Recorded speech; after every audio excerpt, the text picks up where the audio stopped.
This is where it all began.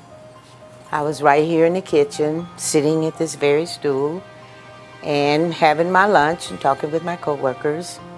Miss Ann, after she had like a laughing spell, all her words became jumbled, like whoa, whoa, whoa. And I was like, Miss Ann, what are you doing? Why are you playing? You know, what's wrong? And I know everything went numb right after that. But then when I looked at her, I can tell, and then I could see her just going over where she couldn't control her movements any longer. And I saw her face like twist. So I was like, she having a stroke. So I'm calling 911. Dathan is calling 911. We're all trying to help her.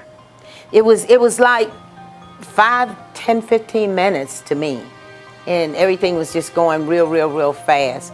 But I know Dathan was on the phone. He noticed that I probably was having a stroke. I think he knew the signs at that time that I was having a stroke. The paramedics came and they, got her all together and took her out, and they called back and told us that that was very quick thinking. Thanks for, getting her help as quickly as she did.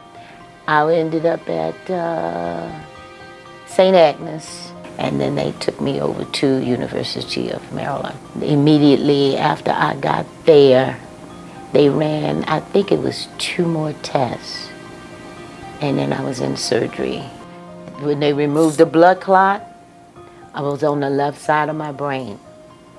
And that's what the surgery, that night, that same day, they took me to surgery that night. Then I ended up on the critical care unit at the stroke victims unit there. Most stroke patients I've seen, it's been like hard, like years almost for them to recover. And then when they told me they took her because she's going to be set up for emergency surgery, I was like, okay, said my prayers, like, you got to make sure Miss Ann is all right.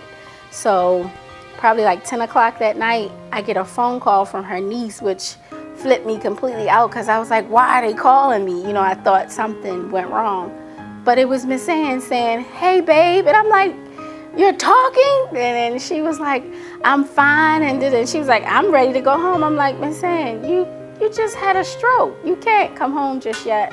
To me, a stroke is something that's unexplainable because I had no clue. I had no clue that I was having a stroke at that time. So they actually saved me that day. They really did. With the quick, fast action, and they knew exactly what to do to see. And Lynette, she actually knew exactly what was going on the minute she looked in my face. She knew what was going on, and they saved me.